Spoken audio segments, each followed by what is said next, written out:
Everyone, welcome again to Ideas at Work and Beyond. My name is Ivan Alsame. It is a great pleasure for me to introduce the Mayor of Danbury and the First Lady of Danbury tonight. Mr. Boughton, welcome. Ivan, thanks for having us. Yes, Mrs. Boughton. Ivan, thank you so much. Welcome.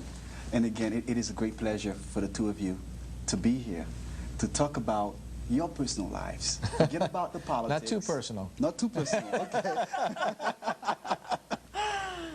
Forget about the politics. I want to know more about the two of you.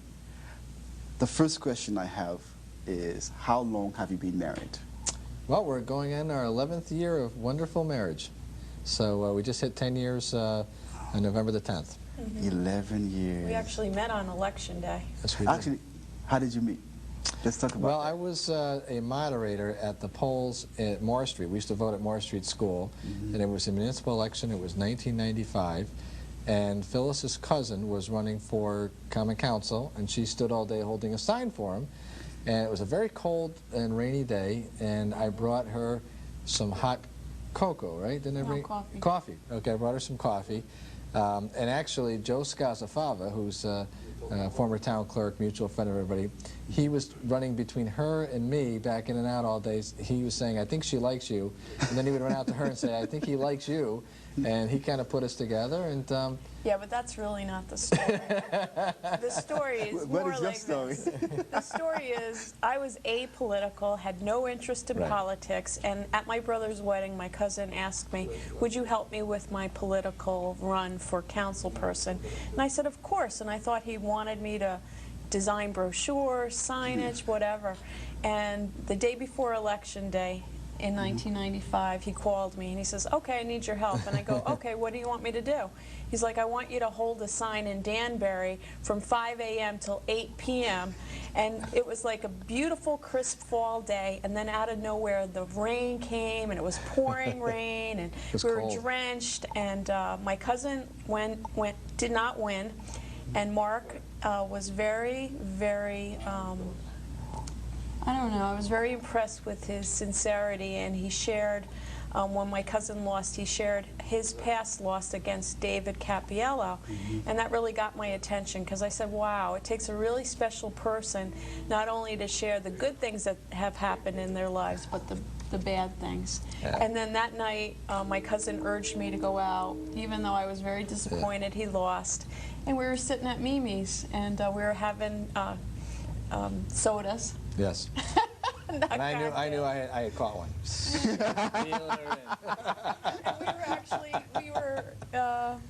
It was very prophetic, because we were talking about someday he'd be mayor and someday I'd be first lady. And No it was kidding. our Yeah, first date. yeah, Yeah, yeah. That was the conversation. Yes, yeah, it really sure, was. You could ask Mark Verna, my cousin. Yeah, that's true. Absolutely. Yeah. Yeah. And 10 years later, 2 state rep campaigns, Yep, and 3 3 mayoral mayoral campaigns. campaigns. We're still Sure. together, and I'm very political now, I suppose. That is amazing. That is Yeah. what you call a, wow. Okay, you traveled a lot, right? And have you two traveled outside of the country, or do you travel extensively together? well, we did go to Brazil earlier in September, which I came on the show, and we did a nice show on that, I think in October. Right. You and I did, and Phyllis came along with me. And in addition to that, we vacationed Dominican Republic's probably our favorite vacation spot in the entire universe, so we go there and have a good time. And but Phyllis, obviously my schedule doesn't permit me to travel, and we made a decision that if there was an experience or there was a country or something that she wanted to do, that I would support her in doing that. And so she's been all over the world. She's been to India, she's been to Italy, Egypt, Singapore. So she's really very, very well traveled. We're going to talk about that later Okay. on, too, because I have a question for that. Okay, how do you keep the spark going in your relationship? Because I always want to know that. After 11 years of marriage, how do you keep the spark going? Well, we try to, one of the things we love to do is go to New York, and we enjoy seeing Broadway plays. We don't get any tickets or anything like that. We just go down there and go to TKTS and buy the 50% off tickets and just experiment and try shows, see if we like it. We've seen some really good ones, and we've seen some not so good ones. So that kind of time together is really, really important, so we try to do that. We also try to support each other. I try to support Phyllis in her career and what she does with her business, and conversely, she tries to support me in what I do. And so, in doing that, we have this mutually supportive relationship that's really important. I think most of all, we're friends. When you're friends with somebody and you see them for the individual they are, you support them in whatever endeavor. And for him, you know, I've always believed in his political career, and so I wholeheartedly support it. And likewise with my business. Being a kitchen designer and whatnot, it has its challenges, and many times we bounce things off of each other, and we just pretty much talk about things. But we have so many similar interests, and well, in fact, we joke that we're like too much alike. I mean, it's funny because we once in a while, like any couple, when something comes up, we'll just look and laugh at each other because we're so similar. Like I can never get mad at him because he just makes me laugh all the time. And that's the part about him that I really love, you know, because no matter he's running the city and whatnot, he always retains that sense of humor. And you need that. You need balance in your life, and he seems to have that. And you know, we have our moments. Absolutely. You know? As every but I couple don't does. think you have any choice, because from the first day you met, he told you were going to be the first lady. So, well, I knew what I was getting into. Exactly. You know, I can't say, you know, it was a big surprise. No, you're absolutely right. So, you know, some days be careful of what you wish for. So ladies out there, make your list very, very specific. Because actually, before I met him, I was single for a while, and I was, you know, you read all these books about putting your intention out there. And so this one day I was jogging, and I said, I want a man who's involved in his community, who's deep and philosophical, who has his own business, who, you know, is committed to his community. And lo and behold, the next week I met my dream. wow. So next time I would maybe say, oh, has a couple of, well, let's go shoot for the stars, a couple of billion in the bank or something like that. You know, let me say this. There is a saying, for every strong leader, there is a strong woman behind him. This question is for you. What strength are from your wife running the city right now? You know, Phyllis is, obviously she's very intelligent, and she's incredibly insightful about people, but more than that, she's probably the most supportive person you can have in this career. It's not an easy job I have, and every day I have to make decisions that make some people unhappy and some people happy. So sometimes you come home feeling a little beat up, and Phyllis is always there to be supportive and to give me the strength that I need to do what I need to do. That's an invaluable gift that she gives me every day, and it doesn't. And sometimes when we're having an off day, when we're not getting along about something, or we're upset about something going on at the house or in our families, if something bigger arises, Phyllis will drop all of that, and we'll deal with the issue or the challenge at hand. So I'm really fortunate and lucky to have her in that capacity, and to have her as a life partner. I couldn't do any better. Now, you currently have a business, a cabinet business. Yes. Who started the business? Well, ironically, Mark had started it prior to our getting married, before he was a school teacher. And when we married 10 years ago, I had forecast color and design trends in Manhattan for a Fortune 500 company. And so when we met, I said, oh, it's a natural thing. Let's start a second location. So I started another location of our business. And it's now I run it solely. I'm the sole proprietor of the business. And it has its challenges, but, you know, both Mark and I decide every day, you know, life is what you make of it. Choose happiness. So, you know, no matter what comes against us, or, you know, seems like a dark cloud, there's always a silver lining. So we always try to choose, you know, optimism and see things for the value that they may have. And there's always a lesson in everything, so. And both of you ran the business together? At one point in time. At one point, but that was, we don't want to go there. There's nothing probably Let me more... just suffice to say, we didn't have the same vision. We did not have the same vision. Working with your spouse is very difficult. He's a box on a wall.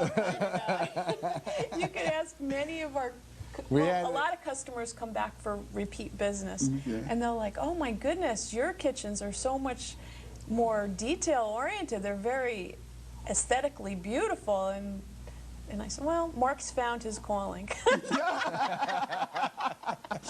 Well, you know, let me just say about that probably the most difficult thing, and for the viewers that are watching, they probably would agree, is working in the same office with your spouse.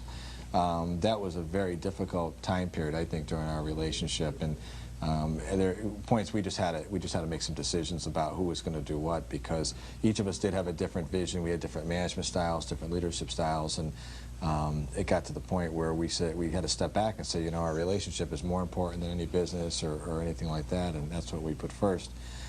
But having said that, also once I got elected, I had to divest myself from the business, and I, you know, really, except for general, you know, things that might be going on in the business, I really don't have any understanding or any knowledge of the day-to-day operations. Just as a supportive spouse, he doesn't really help. Yeah, so, and then that really gave Phyllis an opportunity, though, to take the business to a different level. And so, you know, it looks nothing like, you know, I don't even recognize it now. It's so, she can it's so be gorgeous. Creative on Incredibly creative. Yes. Free to do whatever you want to do. So basically, now that he's in politics, what is your vision for your business?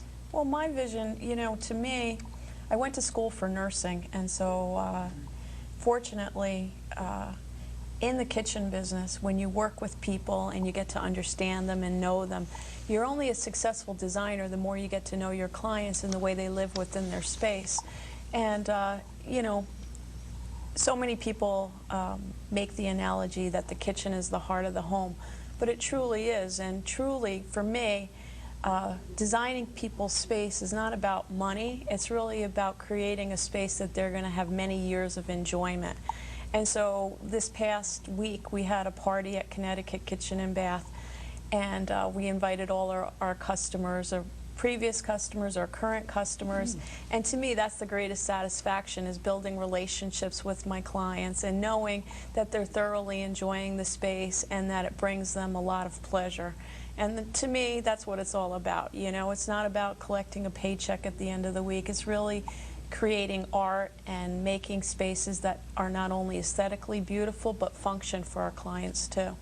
You know, I always wanted to start a business with my wife, and I don't think she wanted to go there, but I always wanted that. Yeah. And I love politics, but it's something that I always wanted to do, have something aside just for the family. But maybe it's a good thing. I don't know. Well, you know what, I would say that, you know, if you discuss what each person's role is prior to getting into that kind of relationship, it might be okay. But for us, you know, you can't have two leaders with different vision. And to Mark's credit, at the time he got involved in the cabinet business, it truly was a business. It was a different industry. Yeah, it really was boxes on walls. And now it's really about creating, you know, individualized looks and unfitted looks in the kitchen. When I started the business, really our market was to mid-sized to small builders that were doing 3 or 4 homes, and we would sell volume. When I left the business, it had already started to migrate to being more design-orientated and more furniture, and it's more about feelings and emotions, and I'm not, that's, for design, that's not me. And integrating the other rooms. Phyllis's clientele now is 99% remodeling, 99%, it may be an occasional builder doing one big home in Greenwich or Reading or in New York State somewhere. But we have small customers too. Really what matters is that we connect with the people, because if we connect with them, then we can make them happy. But if we're not feeling that connection, then really maybe we're not the best company. Mr. Boughton, what was the turning point for your decision to run for mayor? What was the turning point? You know, I didn't, you know, I used to joke around with Phyllis and say, you know, geez, I'm going to be mayor one day. I think everybody says that at some point, but, you know. I don't think everybody says that. Well, or they say I'm going to be president or things like that. Yeah, see, you have to understand that when my father was mayor during the 70s, and that really turned me off to politics. I did not get involved in politics during most of my 20s because I saw what my father went through. I just didn't want anything to do with it, and that's why I spent the first 15 years of my adult career as an educator after a stint in the military. So I didn't say, hey, at 21, I'm going to do everything I can to be mayor by 28 or 29. The opportunity arose in 2001. I wasn't set on running when Mayor Araquez decided not to run. A lot of people asked me to run, and I said I would think about it. It's not easy, and it will not be easy going forward to be elected or re-elected as a Republican and frankly, a Democratic city. And that's one of the reasons why you got to lead to all the people, and that's one of the reasons why you got to keep people over politics first and foremost, because you really can't worry about party affiliation. But my point is that the numbers are stacked against you. So when I ran in 2001, I had a vision. I laid it out for the residents. I think that, not to be political too much here, but I think this election coming up will not only be a discussion of the record of accomplishment and achievement that I've had, I'll also lay out a vision for where I think we need to go in the next 2 to 4 years in our city, and there'll be specific proposals to be able to do that. And so we're excited about those kinds of things, but initially I didn't set out to say, I'm going to be mayor, that's it. By the time I had met Phyllis in 95, 96, I'd sort of gotten back into politics, but for many years I stayed away from it. I just didn't want it. I didn't want the... Well, we were joking that night because my cousin knew that his father was mayor. Okay. Yeah, I mean, and I had, when I look back at my career as a state legislator and teaching and owning a business, I was doing pretty good financially, and that's the only reason I'm married. I had a successful business, I had great employees. I was working in the legislature, I was teaching part-time, so I got to do a little bit of everything that I loved, and it really was exciting. Now all of my energies, 70 hours a week, are focused on leading the city and making decisions for the city and driving the agenda. So that's a different thing for me, and I've enjoyed it, and every morning when I get up I'm excited to go to work. I'm there early and I'm there often. Do you think that your thoughts and ideas, how does your father being a mayor affect how you run the city now? Well, I admire my father. He is, an original, what we call a swamp Yankee, a Connecticut Yankee, and he would tell you like it is. More often than not, you probably didn't like what he had to say, but he was usually right. He probably could work a little bit more on tact and diplomacy. That was one of his challenges that he never quite mastered, and that's probably why he was only in office for 1 term. But people look back now at his term in office, and they are pretty fond of him now. History has been very good to him in terms of being a chief executive of the city. So I admire the fact that he was not afraid to make decisions, and he held people accountable in his government and his administration. My first term, I was somewhat tentative in doing that. The last 2 terms I've gotten much better at, in a compassionate way, trying to gain accountability out of the government, gain some responses that you need to move forward. I talked to every mayor who was alive at the time before I decided to run, and talked to them about the job and about their visions and about what they did well, what they didn't do so well. I interviewed my father at the time. Joe Sauer was alive. I interviewed him. I spoke with Mayor Araquez. I talked to Mayor Bowman before he passed, and they all, pretty much said you grow into the role. Mayor Dyer as well. You grow into the role of being a mayor. You don't realize you're the mayor for the first year or 2 years. It's only now do I understand the power. Tell them the story that one time when somebody said, "Where's the mayor?" and he points to Gene Araquez when he was the mayor. Well, I'll tell you, it is a funny story, but you don't realize the power of your bully pulpit to drive an agenda and to make change for the good. But Phyllis is referring to it as funny stories, like my first week on the job, and for 12 years, Gene Araquez had been mayor of the city and done a fine job. I'm very close with Gene now. We talk often. Somebody came in, and I was standing at the desk, and she came up to me, and she said, "Is the mayor here?" And so I kind of looked around, and I was looking for Mayor Araquez, because he'd always been the mayor, as long as I can remember. And she looks at me, and she goes, "No, I mean you." I said, "Oh, yeah, I'm the mayor. Come on, let me help you with your problem." But, that's, you learn this role, and you learn how to get things done and how to accomplish things. That does take time. There's a learning curve to that, no question about it. Okay, we have a call. Sure. Caller, you're in the air. Mayor, how you doing? Good, how are you? Mrs. Boughton, how you doing? Good. How are How you doing, I Frank? have a beautiful kitchen, I have to add. I have a beautiful Jen the stove, the gas, the propane, the Sub-Zero. I love my Nice. kitchen. Okay, It's nothing like a beautiful kitchen in the house. I agree. Mayor Boughton, what's going on? Not too much. We're working hard, Frank. How you doing? Two questions. You mentioned on the previous show that you had inside information that from the federal employees that the lame duck Congress was going to regularize the illegal aliens, although they're long gone from being lame duck. Yeah. What has become of that? Question number two, these leftist lawyers are suing the city of Danbury. Hey, Frank. Hey, Frank. Well, yeah, No, that's okay. ask me a I'll question. answer that. What's going on? What, Ivan? Listen, Yeah. I don't want to be rude, but we're trying to stay away from politics right now. This is yeah. about, we have the Nothing's first going on. There's mayor. no other calls. Okay, Frank, let me just. And I think we should, Ivan and I are formerly from Dade County, Florida. Are you aware of that? Not Dade County, the Bahamas. Well, okay. I think we should put Ivan in charge of, we should bring a Bohemian Goomba festival to the Danbury area and put Ivan in charge of it. Just a thought. Hey, Frank, Goombay. let me just address those two questions. One, right. and you can watch on the air. One, the lame duck Congress obviously did not address immigration reform, although the consensus from the folks that I talked to in the fall was that they would. Now I'm also hearing that the current Congress has put immigration reform way down on their list of priorities. And I think that the tragedy is here is, you know, we talked a little bit about my father willing to make decisions, is this lack of political will on this issue by both parties. The Republicans are equally as guilty as the Democrats. And it literally, if we're not for the war, this issue would be tearing the country apart.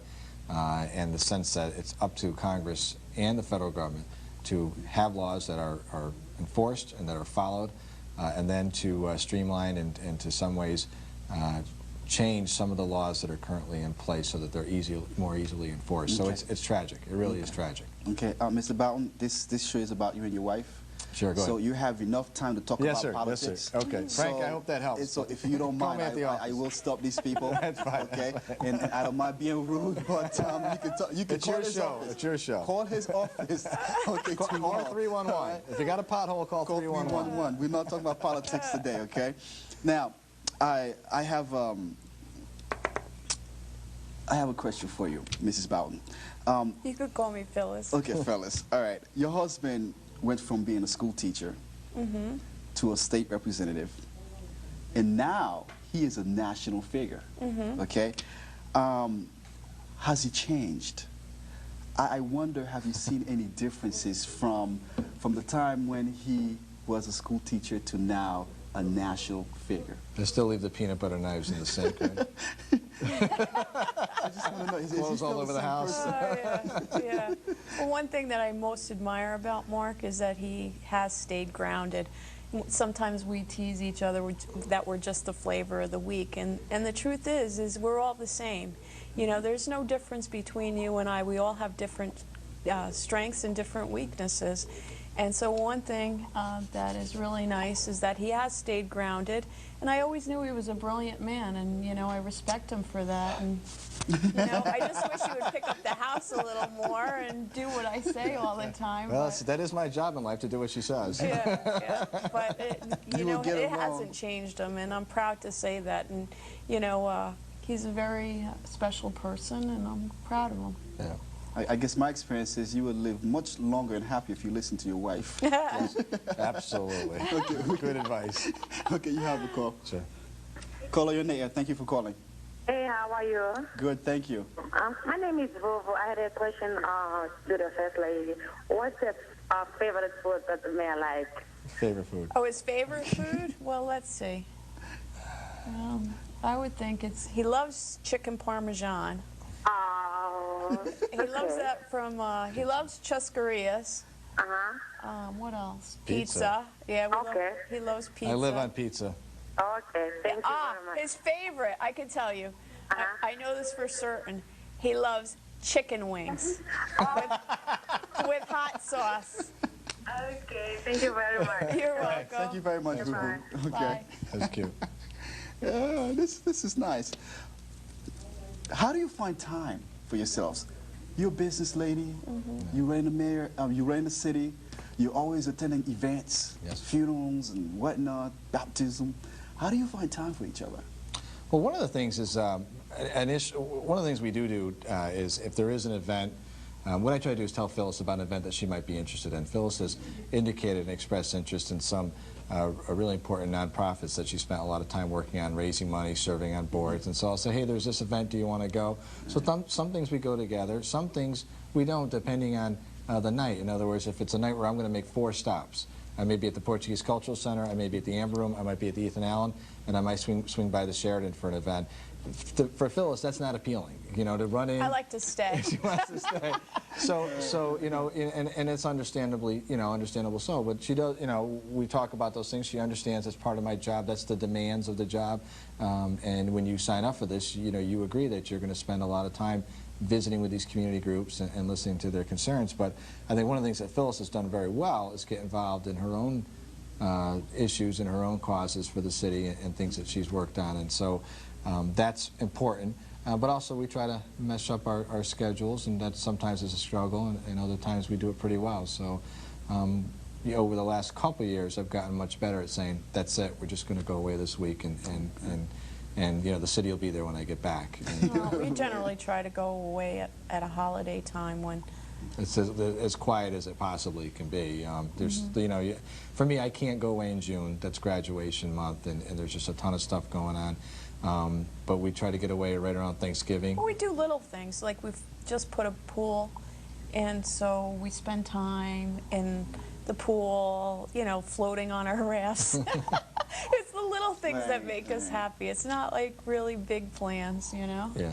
I mean, Go to the movies. You might find us over at the we're over at the movies all the time. Lowe's Cinema. And We go right in, you know, 10 o'clock. I'm there with all the kids getting the popcorn and the soda. Yeah, that's a treat. We get to put a lot of butter on it with salt. It's probably not a good thing. No. And no matter what day you had, you're always looking forward for him to come home to make you laugh, right? Well, I can't always say that. I don't lie, but you know, I got can good tell you, jokes. I can got be in a jokes. rotten mood, and he just will do something crazy, and it'll make me laugh, and that's what really gets me frustrated, because I try to stay serious so he understands how upset maybe I will be with him, and he does something silly. She just burst out laughing. It's just a matter of time. Like he before is I a can master break of it down. imitations. Like he can do like John Wayne and different like. I have a lot of good. I'm very good at that. I do very good impersonations that people He don't know, does. and so we'll do them. You know, like I'll do something. I'll say something silly in John Wayne's voice, or I'll be Elvis or something, and she'll Or just start like, laughing. you know, maybe a person, I don't know, that we both know or something, and he'll go into that character, and so all of a sudden, I'm like, he says, I see that you're laughing, and then that's The blankets will be shaking, Yeah. so I know she's laughing. Yeah. Oh, and you know another thing, we love to spend time with our dog Buddy. Yeah, we have a Yeah, we have a wonderful little animal. pug, and so we like spending time with We him. do. We treat him like a king. Yeah. Okay, that's nice. What we're going to do now is we're going to go to the news. Okay. Okay. And when we come back, we'll have more questions for you. Okay.